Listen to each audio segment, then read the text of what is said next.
हाँ जी, what is lateral thinking? 1967 में डिबोनो ने दी। एक्चुअली मसला ये है कि जो रॉट लर्निंग ओनली रॉट, ये मैंने कहा है, रूट लर्निंग ओनली रॉट, सही प्रोनाउंसिएशन निकाल लेते, यानी रट्टा लगाने से रॉट यानी डिके ही होता है। हमारे यहाँ क्या सिस्टम चल रहा है, हम अपने स्टूडेंट्स को, बच्चों को क्या कहते हैं? हम ये कहते हैं पढ़ो पढ़ो पढ़ो पढ़ो पढ़ो। हमारी खाला थी तो उनका एक फिक्रा पूरे हमारी फैमिली में मशहूर है, और पढ़ो वे बैठे हो, पढ़ो कोई अफसर बनो। तो वो उनका फिक्रा मशहूर था, पढ़ो वे पैड़े हो, पढ़ो। पैड़े हो हम कहते हैं एक पंजाबी में, वैसे लफ्ज़ तो है पैड़ा बुरे को कहते हैं, लेकिन ये प्यार में भी मतलब शुमार होता है। हमारा पंजाबियों का प्यार का स्टाइल भी बड़ा अजीब सा होता है। अब मसला what is lateral thinking? Lateral thinking ये है, उसको मैं एडवर्ड डिबोनो ने 3 मिसालों के साथ उसको समझाया है। वैसे तो उसने बहुत सारी एग्जांपल्स दी हैं, उसमें से 3 पिक कर। फॉर एग्जांपल, एक टोकरी है, बास्केट है, उसमें 6 अंडे, 6 बंदे हैं। कैसे सबको एक एक अंडा दें कि टोकरी में एक अंडा बाकी रह जाए? जवाब दो। एक कॉमन मैन क्या जवाब देगा कि इट इज इम्पॉसिबल। 6 अंडे हैं, 6 बंदों को दे दिए तो टोकरी खाली हो जाएगी। कोई है जवाब तो दे दो। ये जो थिंकिंग है इसको वर्टिकल थिंकिंग कहते हैं, जो ये जिसके तहत ये जवाब दिया गया। वर्टिकल थिंकिंग समझ आ गई? कोई मसला आया है कि 6 अंडे हैं, 6 बंदों में तकसीम कर दिए, ठीक है, अब बास्केट में कोई अंडा नहीं है। दिस इज वर्टिकल थिंकिंग, जो नॉर्मल लॉजिक पैटर्न पे चलती। जहां को मुश्किल हो जाए तो बता देना, चूंकि मेरे पास जिस तरह डॉक्टर के पास बहुत सारी मेडिसिन होती हैं, इसी तरह टीचर के पास भी बहुत सारी मेथडोलॉजीज होती हैं, और बहुत सारी एग्जाम्पल्स होती हैं, बात समझाई जा सकती, लेकिन कई दफ़ा पता नहीं चलता कि बात अगले को समझ आ रही है कि नहीं आ रही। तो इसलिए ओपनली सवाल करना चाहिए। गोरों में ये चीज़ देखी जाए। मेरा एक स्टूडेंट है बिशारत, नॉर्वे में, तो वो पढ़ाता है, तो वो कहता है कि वहाँ पे मतलब मैं पढ़ा रहा था तो कुछ चीज़ पढ़ाई, तो स्टूडेंट ने पूछा, मैंने समझ आया, नॉट फॉलोड। अच्छा, फिर पढ़ाई, फिर दोबारा से not followed, not followed. He keep on saying not followed, कि मैंने समझ नहीं आई, मैंने समझ नहीं आई, टिल हमारा वैसे आप रवादारी में कहते हैं कि टीचर बुरा ना मना आ जाए, क्या ना हो जाए, हालांकि ये ऐसा मसला कोई नहीं होता, कोई प्रॉब्लम ही नहीं होता, ठीक है।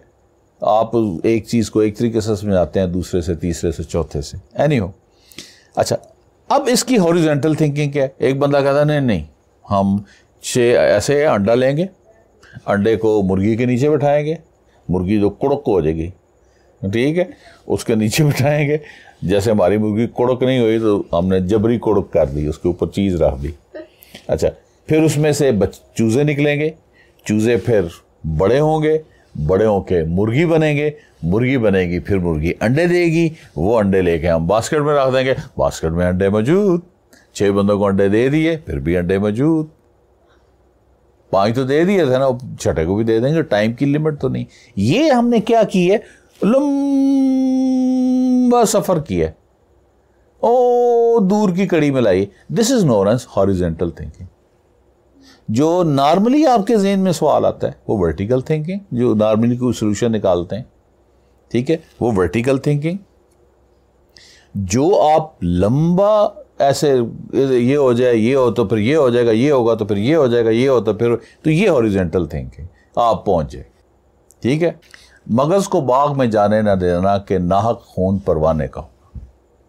अगर वजन से हट के पड़ा हो तो माजरत, साडा अपना वजन ठीक नहीं, शेरां दा वजन किस तरह ठीक हो सकता है। मगज़ कहते हैं शहद की मक्खी को, कि शहद की मक्खी को बाग में नहीं जाने देना, परवाना बेचारा फौत हो जाएगा। क्या है, क्यों? मगज़ जो है, शहद की मक्खी बाग में जाएगी, बाग में जाएगी, फूलों का रस चूसेगी, फलों पे बैठेगी, छत्ता बनाएगी, छत्ते में शहद बनाएगी, शहद के बाद लोग शहद उतार लेंगे, उसके बाद जो छत्ता है उसकी मोम ले आएंगे, मोम से मोमबत्ती बनेगी, मोमबत्ती जब घर में आएगी उसके बाद मोमबत्ती जलेगी, जब मोमबत्ती जलेगी तो परवाना उसके इर्द गिर्द आएगा, चक्कर काटेगा और मर जाएगा। ये जो परवाना होता है, ये परवाना इंसेक्ट है, विंग्स होते हैं उसके, उमूमन बारिश हो तो उसके बाद निकल आते हैं। तो किसी वक्त अगर बाहर अगर सेन में लगाएं ना मोमबत्ती वगैरह तो फिर ये आ जाते हैं, मैं किसी को दिखा दूंगा। तो ये रोशनी के इर्द गिर्द आते रहते हैं, चक्कर काटते हैं, फिर वहीं जल के मर जाते हैं। वो नीचे तेल के अंदर बहुत सारे मरे आते हैं, ठीक है। वो जब मोमबत्ती के नीचे वो उसका वैक्स मेल्ट होती है वहां पे मरे आते हैं। तो उसके लिए शायरों ने बड़ी बातें की। अब ये क्या चीज है? This is horizontal thinking. ये होगा, ये से ये होगा, ये से होगा। अच्छा, अब इसका लेटरल थिंकिंग ठीक है। लेटरल थिंकिंग ये है कि बास्केट है, उसमें 6 अंडे हैं, 6 बंदों को देने हैं, ठीक है। एक को दे दिया, दूसरे को दे दिया, तीसरे को दे दिया, चौथे को दे दिया, 5वें को दे दिया, छठे को वहां बास्केट दे दिया, बास्केट में 1 अंडा बच गया। तो ये इजी होता है, लॉजिकल होता है और इजी सॉल्यूशन होता है। अब समझ आ गई लेटरल थिंकिंग। दूसरी मिसाल, एक कश्ती है, ये कश्ती है, उसके साथ ऐसे सीढ़ी लगी है, सीढ़ी 2 फुट अंदर है, समंदर में वो कश्ती तैर रही, सीढ़ी 2 फुट पानी के अंदर इमर्स्ड है, डूबी हुई है, ठीक है कि नहीं? ठीक। 10 फुट की सीढ़ी है, टोटल उसकी है 8 फुट बाहर है, 2 फुट अंदर। अब क्या हुआ है कि वेव आई, लहर आई समंदर की, तो एकदम से पानी जो है 5 फुट उठ गया, 5 फुट पानी एकदम ऊपर चढ़ गया। तो ज़ाहिर अब सीढ़ी कितनी समंदर के अंदर? 7 फुट। You are absolutely right, because you have used vertical thinking.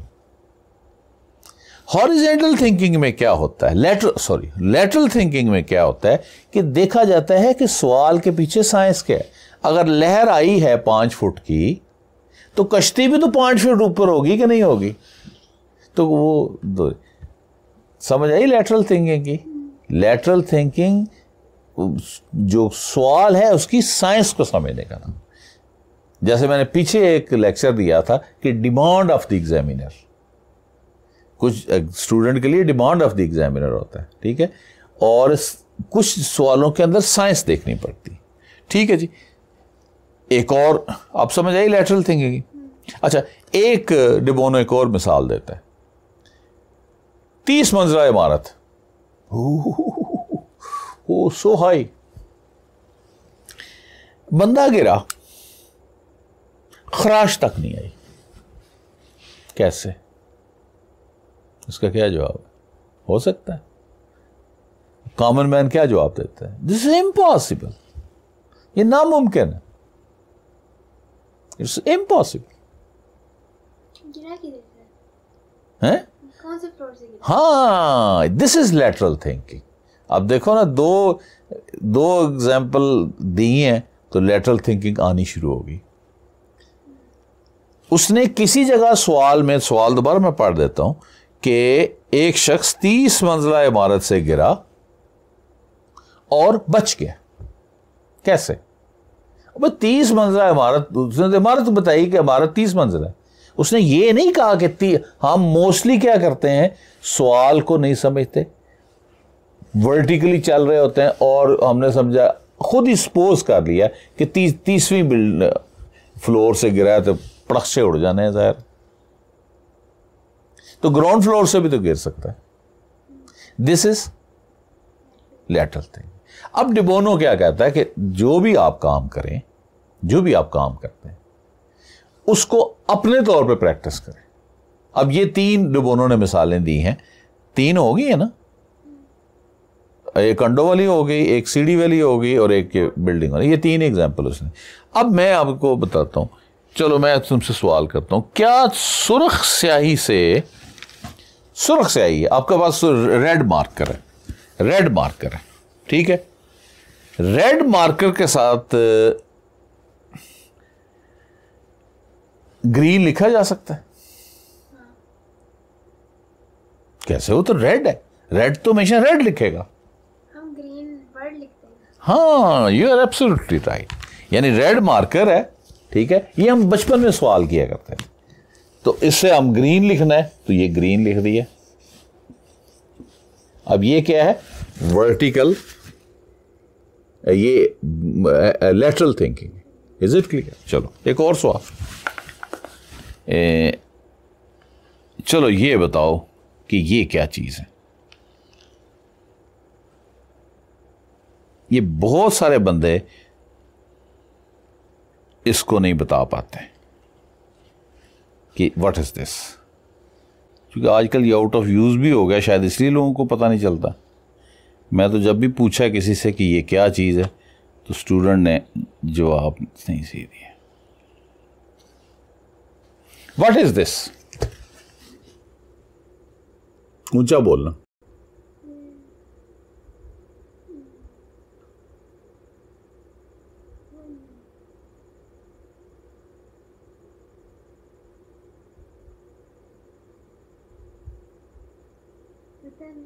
पता नहीं? अच्छा चलो, लेट्स हैव अनदर वन। ये हमारे एक पॉलिटिशियन है, वो यूज करते होते हैं।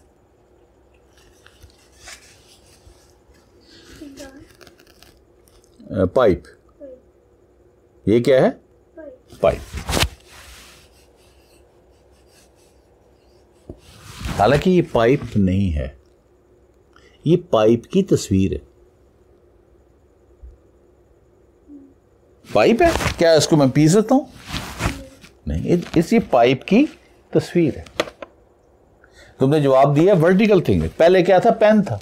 अगर तुम जवाब देती कि ये पेन है तो मैंने क्या कहना था कि ये पेन तो नहीं है, ये पेन की तस्वीर है। तो ये क्या चीज हो गई? Lateral thinking. अब शार्टली जो डिबोनो ने, ये 3 एग्जांपल्स हो गई। डिबोनो ने ये कहा है कि इंसान का जो दिमाग है वो एक खास पैटर्न बनाता है।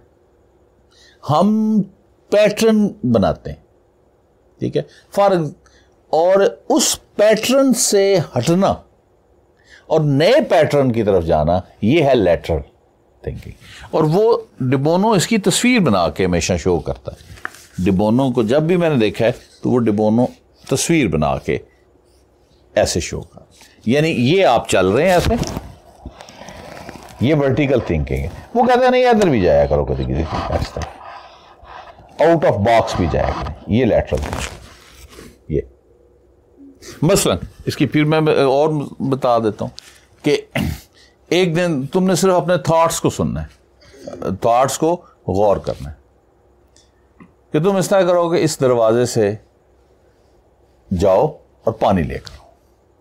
तुम्हारे ज़हन में क्या तस्वीर बनी? तुम यहां से जाओ और पानी लेकर आओ। तुम्हारे ज़हन में क्या तस्वीर बनी कि तुम पैदल जाओगी?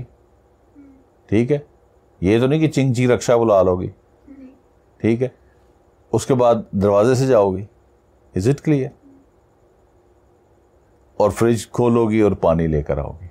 अच्छा, एक लड़की जो देहात में रहती, ठीक है, हट में रह रही है, उसको आपने कहा कि पानी लेकर आओ, तो उसको फौरन ज़हन में आया कि मैं अब जाऊंगी नहर पे और नहर के साथ जो नलका लगा होगा वहां से पानी भर के लाऊंगी। उसके ज़हन में ये पैटर्न बना है, ठीक है। यहां पर अगर चिड़िया हो तो उसने उड़ना हो तो उसके ज़हन में क्या पैटर्न होगा कि मैं रोशनदान से निकल जाऊंगी या दरवाजे से निकल जाऊंगी। अगर कोई रेंगने वाली चीज है, उसने यहां से निकलना हो तो उसके ज़हन में क्या आएगी कि मैं नीचे नीचे से चले जाऊंगी। तुम्हारे ज़हन में ये पैटर्न कभी नहीं बनेगा कि मैं रोशनदान से निकल के चले जाऊं, दरवाजा। चूंकि ये जो पैटर्न बना होता है वो कहता है इस पैटर्न से हटें, तो फिर क्रिएटिविटी पैदा होगी। बात समझ आई कि नहीं आई? तो this was brief introduction of lateral thinking. ये कोई रॉकेट साइंस नहीं है, इट्स वेरी वेरी इजी। और ये आप क्यों ख्याल आया कि मैं लैटरल थिंकिंग के ऊपर बात करूं, तो एक तो चूँकि कोशिश होती है कि हफ्ते में 2 दिन जो ऑफ डेज होते हैं इसमें हम क्रिएटिविटी, ब्रेन और मोटिवेशन और दूसरी जो टेक्निक्स हैं इसके ऊपर गुफ्तगू करें। केमिस्ट्री पढ़ा के तो लोग जो हैं वो तंग आ जाते हैं। एक मैसेज भी मुझे बड़ा ख़तरनाक सा आया हुआ है कि केमिस्ट्री बड़ी बोरिंग होती है, और ये किसी ने बड़ा किया हुआ है। ठीक है, मैं देख रहा था कि नोबेल प्राइज़ में जो 5 दुनिया के टॉप कंट्रीज़ हैं जिन्होंने सबसे ज़्यादा नोबेल प्राइज़ ली हैं, उसमें USA को 360 के करीब हैं, 363। दूसरे नंबर पे UK, उसके 123 हैं, और जर्मनी के 107 हैं। तीसरे नंबर पे फ्रांस के 68 हैं, और स्वीडन के 31 हैं। अब ये सारे कंट्री, फिर मैंने लिस्ट निकाली 10 कंट्रीज कि टॉप 10 कंट्रीज जिनको नोबेल प्राइज मिला। तो उसमें लिस्ट में स्वीडन के बाद जो नंबर आ रहा था वो Canada, Netherlands, Italy, Russia, Switzerland, Australia. मैं कहा यार ये क्या चक्कर है, all western countries, no African country, no Asian country, why? क्योंकि नोबेल प्राइज किसको मिलता है? नोबेल प्राइज मिलता है न्यू चीज बनाने को। What is creativity? कि new idea, new thing of value. बड़ी सिंपल तारीफ है, ऐसी चीज जो नई हो और वैल्यूएबल हो। This is creativity. एडवर्ड बोनो कहता है कि पहले ये समझा जाता था कि ये एक आदमी होता ही क्रिएटिव है, एक आदमी डल होता है। कहता no, it is a skill. Creativity is a skill and you can learn it. हाँ, ये हो सकता है कि एक आदमी ज्यादा अच्छी लर्न करे और दूसरा कम अच्छी लर्न करे। जो मिसाल उसके वर्ड्स में कि जैसे टेनिस है, एक आदमी जरा अच्छी खेल लेता है लेकिन इसका मतलब नहीं कि दूसरा आदमी खेल ही नहीं सकता। ठीक है, वो अच्छा, उनकी क्रिएटिविटी ज्यादा हमसे होगी, लेकिन ये नहीं कि हम क्रिएटिविटी में बिल्कुल ही जीरो हो जाएं। This is not possible. तो ये सारे कंट्रीज, अब 20 कंट्री मेरे हिसाब में, तो एक जगह मैंने पढ़ा था, कंफर्म नहीं है इसलिए मैं नहीं कह रहा, आई थिंक 80 कंट्रीज के अंदर ये काम किया जा रहा है। ठीक है, 80 कंट्रीज के अंदर क्रिएटिविटी टूल्स पढ़ाए जा रहे हैं, क्रिएटिविटी कीज पढ़ाए जा रहे हैं। क्रिएटिविटी होगी तो न्यू इन्वेंशंस होगी, नए इकोनॉमिक आइडियाज होंगे, सोशल आइडियाज आएंगे। ठीक है, नई नई टेक्नोलॉजी डेवलप होगी, नई नई चीजें बनेगी। ये क्रिएटिविटी ही तो है। क्रिएटिविटी होगी तो फिर आपको नई चीज, आप नया थॉट्स आएगा। केमिस्ट्री में तो नोबेल प्राइज मिलेगा, फिजिक्स में आएगा तो फिजिक्स का मिल जाएगा। 6 फील्ड्स में मिलता है। तो मैंने सोचा कि यार इनको क्या पड़े, ये क्यों ले रहे हैं? तो इनकी बेस ज़ाहिर न्यू चीज पे मिलता है ना। तो नया काम करें, तो नया काम किस तरह होता है? नए काम क्रिएटिविटी से होता है, और क्रिएटिविटी में इस वक्त लेटरल थिंकिंग सबसे ऊपर टॉप पर जा रही है। ठीक है, और मैंने पिछले लेक्चर में ख्याल दिखाई थी बुक लेटरल थिंकिंग की, दिखा चुका हूँ। लेटरल थिंकिंग तो लाजमी पढ़नी चाहिए। लेटरल थिंकिंग जो एडवर्ड बोनो की बुक है वो लाजमी पढ़नी चाहिए। उसको यहाँ बुक रिव्यू तो मैं दे सकता हूँ, लेकिन उसको बात समझाई नहीं जा सकती। This was the brief introduction of lateral thinking, just to tell you कि there is a concept of lateral thinking in the world, and many people are taking advantages. Why we are lacking behind? We should seek guidance and work on it. हमारे अंदर भी potential है, हम भी कुछ कर सकते हैं. Thank you for paying attention.